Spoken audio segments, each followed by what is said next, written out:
शुरू करिएगा फिर से शुरू। तो देखिए नॉर्मलता हो गया, मैंने आपको नॉर्मलता बताया, उसके बाद उस पर हमने आपको क्वेश्चन भी लगा के बताया। अभी आगे और नॉर्मलता पे क्वेश्चन बताएंगे, लेकिन उससे पहले एक और टॉपिक लेते हैं, मोलरता, मोलरिटी।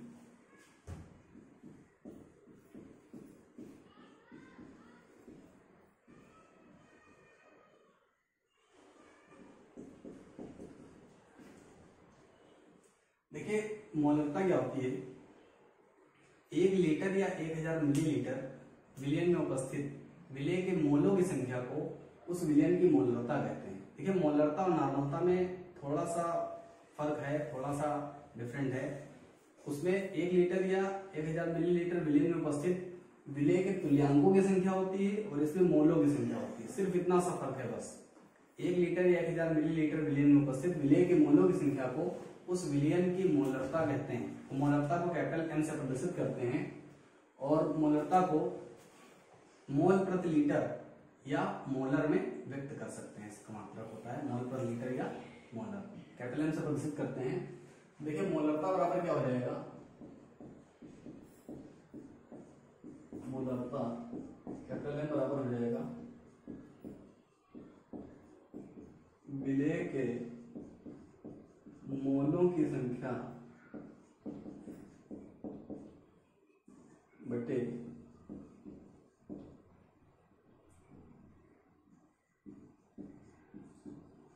विलयन का आयतन। ठीक है, देखिए उसमें था विलय के मोलों, विलय के तुल्यांकों की संख्या बटे विलयन का आयतन नॉर्मलता में, और मोलरता में विलय के मोलों की संख्या बटे विलयन का आयतन। ठीक है, अब देखिए विलय के मोलों की संख्या, अब विलय के मोलों की संख्या बराबर क्या होता है,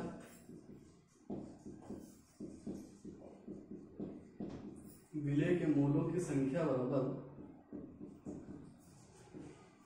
होता है भार बटे अणुभार, भार बटे अणुभार।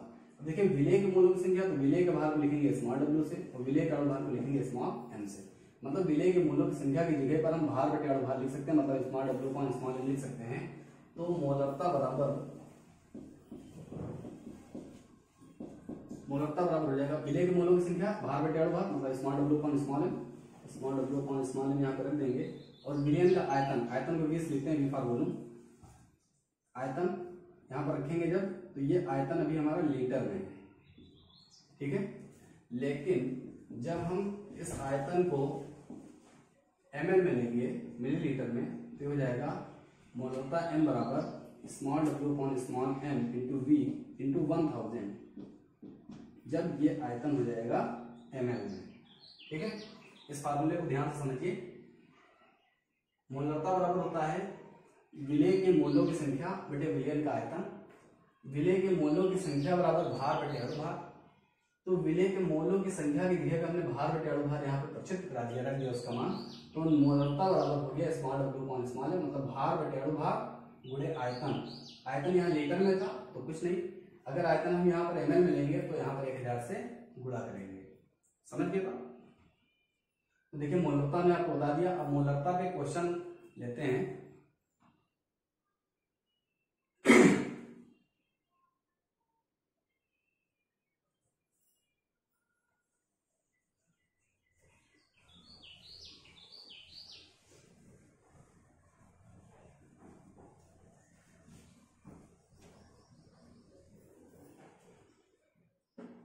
देखिए अगर मोलरता पे क्वेश्चन, ठीक है, जैसे क्वेश्चन है कि 10.3 ग्राम NaBr sodium bromide, 10.3 gram sodium bromide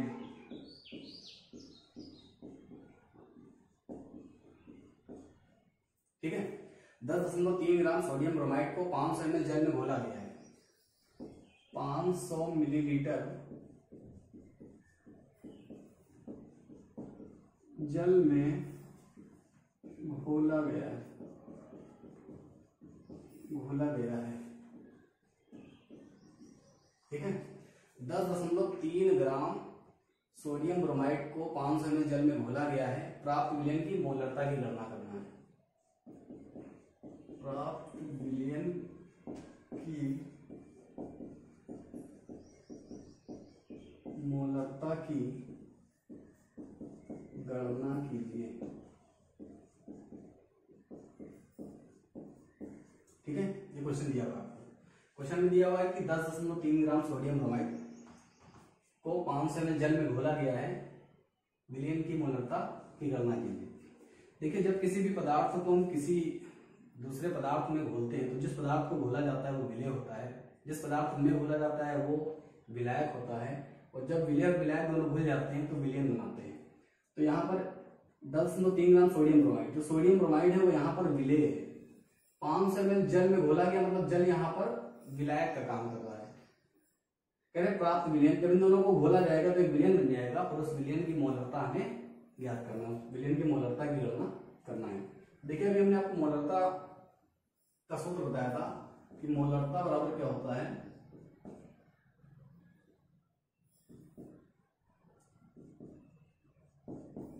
मोलरता बराबर होता है विलेय के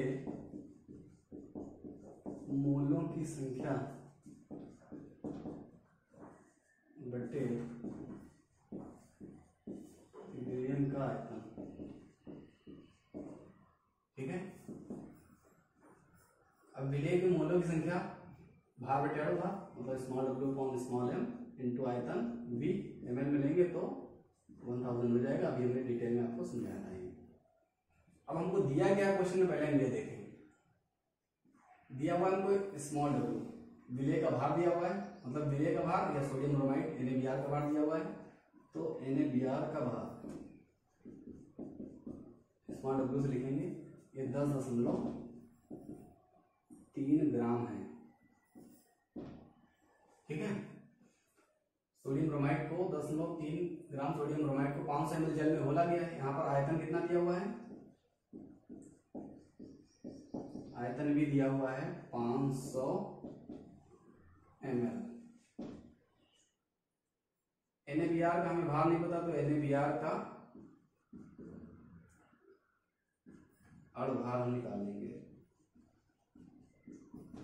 तो सोडियम दिया हुआ, सोडियम का होता है 23, और ब्रोमीन दिया हुआ, ब्रोमीन का होता है 80। इन दोनों को ऐड करेंगे तो ये हो जाएगा 103। इसका अणुभार आ जाएगा 103, 103 इसका अणुभार आ जाएगा। अब इस फार्मूले में हमको मान रखना है, तो मोलरता m बराबर, यहाँ पे भार 10.3 दिया हुआ है, अणुभार कितना आ गया 103, आयतन कितना दिया हुआ है 500। ठीक है, यहाँ से हम दशमलव उठाएंगे, यहाँ पे 0 बढ़ जाएगा, 103 से 103 कैंसिल हो जाएगा, 3 0 से 3 0 कैंसिल हो गए, यहाँ पे बचा 1/5। इसको कैंसिल करेंगे तो दशमलव लगाएंगे, ऊपर 0 बढ़ जाएगा, और 5 दूनी 10, मतलब मोलरता जो है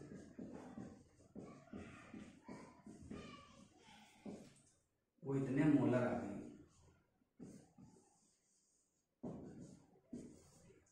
ठीक है, एक बार फिर से इसको समझ लीजिए।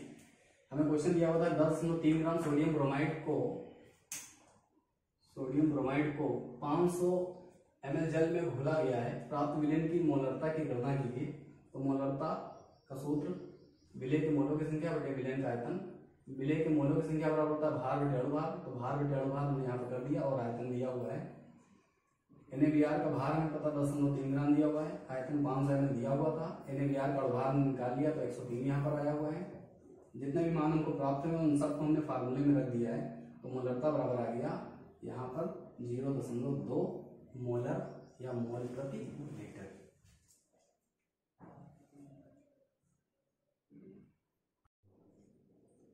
तो देखिए, अभी मैंने आपको नॉर्मलता बता दिया, मोलरता बता दिया। अब हम आपके सामने क्वेश्चन लिखे हैं, और क्वेश्चन नॉर्मलता और मोलरता दोनों ही चीजें आपसे इस क्वेश्चन में पूछा है। मोलरता और नॉर्मलता मैंने आपको बता दिया, मोलरता और नॉर्मलता पे एक एक क्वेश्चन भी मैंने आपको बताया है। ये एक नया क्वेश्चन मैंने लिया, और इस क्वेश्चन में आपसे मोलरता और नॉर्मलता दोनों चीजें पूछा है। इसमें हम कैसे निकालेंगे, देखिए। देखिए क्वेश्चन क्या दिया हुआ, क्वेश्चन पढ़ते हैं सबसे पहले हम लोग। क्वेश्चन दिया हुआ है कि 96% सल्फ्यूरिक अम्ल का अपेक्षित घनत्व 1.84 है। अम्ल की मोलरता और नार्मलता की गणना कीजिए। अम्ल की मोलरता और नार्मलता हमें निकालना है। देखिए इसमें हमें यहाँ पर कोई भी विलेय का भार नहीं दिया हुआ है, हमें यहाँ पर घनत्व दिया हुआ है। ठीक है, देखिए दिया हुआ है यहाँ पर 96% सल्फ्यूरिक अम्ल, 96% सल्फ्यूरिक अम्ल दिया हुआ है, मतलब सल्फ्यूरिक अम्ल है तो यहाँ पर ये विलेय होगा। तो कोई भी विलेय जो होगा वो 100% होगा।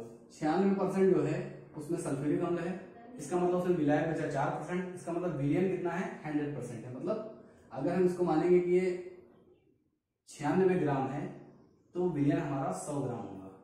ठीक है, तो देखिए यहाँ पर सल्फ्यूरिक अम्ल का दिया हुआ है तो हम यहाँ पर लिखेंगे H2SO4 का भार, H2SO4 का भार स्मॉल डब्ल्यू कितना दिया हुआ है 96%, मतलब 96 ग्राम हमने ले लिया 100% में, और हमें अपेक्षित घनत्व यहाँ पर दिया हुआ है। तो H2SO4 का अणुभार पहले निकाल लें। H2SO4 का अणुभार स्मॉल m बराबर H2SO4 निकालेंगे तो 2 गुणे हाइड्रोजन का 1 होगा और प्लस सल्फर का 32 और प्लस ऑक्सीजन 4 यहाँ पे दिया, 4 गुणे ऑक्सीजन का कितना होगा 16, तो जाएगा 2 1 कम 2 प्लस 32 और 16 चक्कू 64, 4 तो 6 और 2 8 और 6 3 9, मतलब H2SO4 का अणुभार यहाँ पे कितना आ गया 98 आ गया। ठीक है, 98 आ गया H2SO4 का अणुभार आ गया। H2SO4 का यहीं पर हम तुल्यांकी भार भी निकाल लेते हैं। तो H2SO4 देखिए H2SO4 लिखा हुआ है तो कैसे वियोजित होगा, तो हो जाएगा 2H plus SO4 minus minus, तो H2SO4 का वियोजन हमने करा दिया। तो अब देखिए क्योंकि ये अम्ल है तो यहाँ पर जब इसका तुल्यांकी भार निकालेंगे हम H2SO4 का तुल्यांकी भार, H2SO4 का तुल्यांकी भार बराबर होता है अणुभार बटे हो जाएगा यहाँ पर, देखिए H2SO4 अम्ल है तो क्या हो जाएगा क्षारकता। ठीक है, और क्षारकता हमने क्या बताया था आपको, स्टार्टिंग में बताया था आपको क्षारकता। क्षारकता क्या होती है विस्थापनीय H+ आयनों की संख्या। तो यहाँ पर कितने H+ आयन विस्थापित हो रहे हैं 2, तो मतलब क्षारकता कितनी होगी 2 होगी। ठीक है, तो अणुभार कितनी है 98 और क्षारकता कितनी आ गई 2, मतलब 2 चौके 8 2 9 18, मतलब इसका तुल्यांकी भार कितना आ गया 49 आ गया, 49 आ गया। ठीक है, देखिए हमें क्वेश्चन में 2 चीजें पूछा था, मोलरता और नार्मलता। जब आप नार्मलता निकालेंगे, जब आप नार्मलता हल करेंगे तब आपको तुल्यांकी भार की आवश्यकता होगी। मोलरता निकालने के लिए आपको तुल्यांकी भार की आवश्यकता नहीं होगी, उसमें अणुभार की आवश्यकता होगी आपको। ठीक है, तो हम यहाँ पर सबसे पहले मोलरता निकालेंगे इसकी। तो देखिए हमें यहाँ पर घनत्व दिया हुआ है, आयतन नहीं दिया हुआ है। क्वेश्चन क्या होता है, जब हम यहाँ पर फार्मूला लगाएंगे तो m बराबर W/m इंटू V लगाएंगे। तो यहाँ पर देखिए हमें आयतन नहीं दिया हुआ, तो हम आयतन सबसे पहले निकाल दें। तो आयतन बराबर होता है भार बटे अपेक्षित घनत्व। ठीक है, मतलब अपेक्षित घनत्व बराबर भार बटे आयतन होता है। तो हम यहाँ पे जब आयतन बराबर लिखेंगे मतलब अपेक्षित घनत्व बराबर भार या द्रव्यमान बटे आयतन होता है। जब हम यहाँ पर आयतन निकालेंगे तो आयतन किधर भेजेंगे, तो आयतन बराबर क्या हो जाएगा भार बटे अपेक्षित घनत्व हो जाएगा। ठीक है, तो आयतन यहाँ सबसे पहले हम निकाल लें। तो आयतन भार हमने बताया कि विलयन का भार कितना होगा, जब 96% ये दिया होगा तो कितना होगा 100 होगा, और बटे अपेक्षित घनत्व कितना दिया 1.84 दिया हुआ अपेक्षित घनत्व। यहाँ 10 हटाएंगे 2 जीरो बढ़ा देंगे, इसका मतलब आयतन यहाँ पर आ गया 10,000 बटे 184 आ गया। ठीक है, इसी आयतन का मान हम रखेंगे आगे क्वेश्चन में। उम्मीद है यहाँ तक आपको समझ आया होगा। अभी हमने मोलरता या नार्मलता कुछ भी यहाँ पे निकाला नहीं है। इन दोनों को मोलरता और नार्मलता को निकालने में जितनी भी चीजों की आवश्यकता होगी हमें, वो सब चीजें हमने यहाँ पर निकाल ली है। अब हमें मोलरता और नार्मलता निकालना है बस।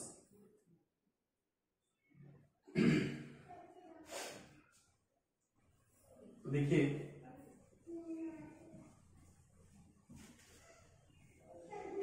सबसे पहले हम मोलरता निकालेंगे। तो मोलरता m बराबर स्मॉल डब्ल्यू upon small m v into 1000 हो जाएगा। तो मोलरता बराबर, देखिए भार, इसका कितना भाग दिया हुआ है सल्फ्यूरिक अम्ल का 96, ठीक है। इसका अणुभार अभी हमने निकाला था, कितना आया था 98 आया था। आयतन अभी हमने निकाला है नीचे, देखिए आयतन कितना है 10,000/184 दिया हुआ है, ठीक है। और चूंकि यहाँ पर 1000 कर लेंगे,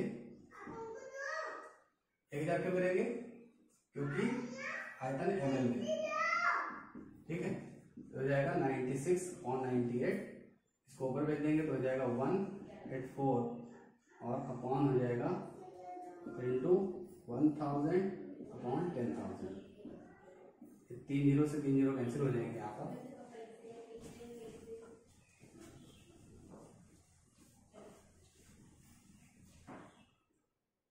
देखिए मोलरता बराबर आगे हो जाएगा, यहाँ पर हम इसको कैंसिल कर सकते हैं। 96/98 लिखा हुआ है, 2 चौके 8, 2 9 18 और 2 चौके 8, 2 8 16 हो जाएगा। गुणे 184 ये दिया हुआ है और नीचे गुणे में इसके 10 दिया हुआ है, ठीक है। इसको हम सही करके लिखे दे रहे हैं।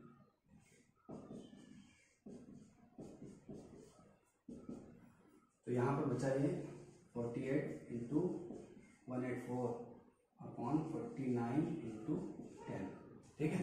देखिए इन दोनों की आप मल्टीप्लाई करेंगे, तो आप मल्टीप्लाई करेंगे तो आएगा 88/49 आ जाएगा,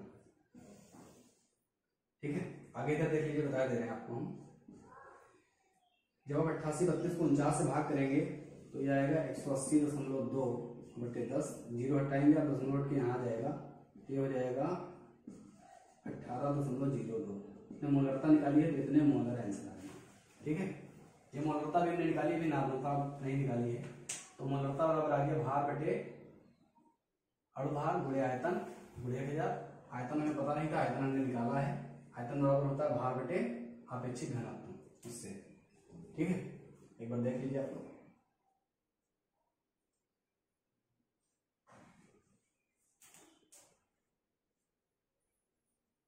अब इसी में हम बताएंगे आपको नॉर्मेलिटी कैसे फाइंड करते हैं।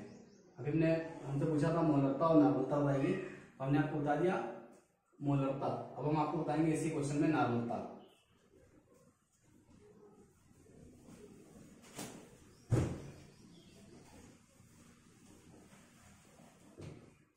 देखिए इसमें जब नॉर्मलता निकालेंगे तो हो जाएगा नॉर्मलता n बराबर, नॉर्मलता बराबर क्या होता है small w upon EV into 1000।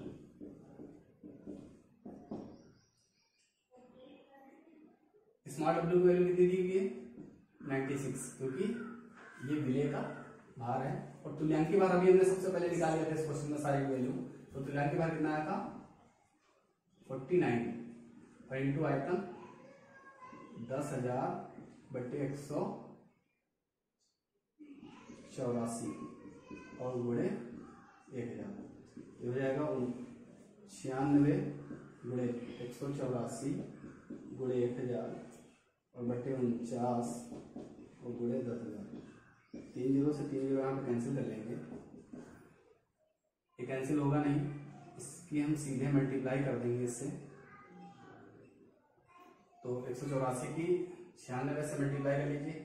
देखिए अभी आपने मल्टीप्लाई किया था यहाँ पर 184 की, तो कितना आया था 88/32 बटे 49 गुणे 10, ठीक है। नॉर्मलता हम फाइंड कर रहे हैं। नॉर्मलता भी यहाँ पर देखिए, अभी जब आप 88/32 था तो यहाँ पर जब आपने 98 से डिवाइड किया था तो 180.2 आया था, और जब उसकी हाफ वैल्यू से डिवाइड करेंगे तो उसका ट्वाइस आएगा, उसका दुगना आएगा। तो वहां पर यहाँ पर आएगा 360.4 आएगा बटे 10, ये 10 हटाएंगे तो नॉर्मलता एन बराबर आ गया 36.4 नॉर्मल आ गया। ठीक है, ये इसकी नॉर्मलिटी आ गई। मिली तुल्यांक प्रति लीटर या नॉर्मल इसका मात्रक होता है। देखिए हमने इसकी मोलरता भी निकाली और इसकी नॉर्मलता भी निकाल दी। नॉर्मलता इसकी आई है 36.04 नॉर्मल।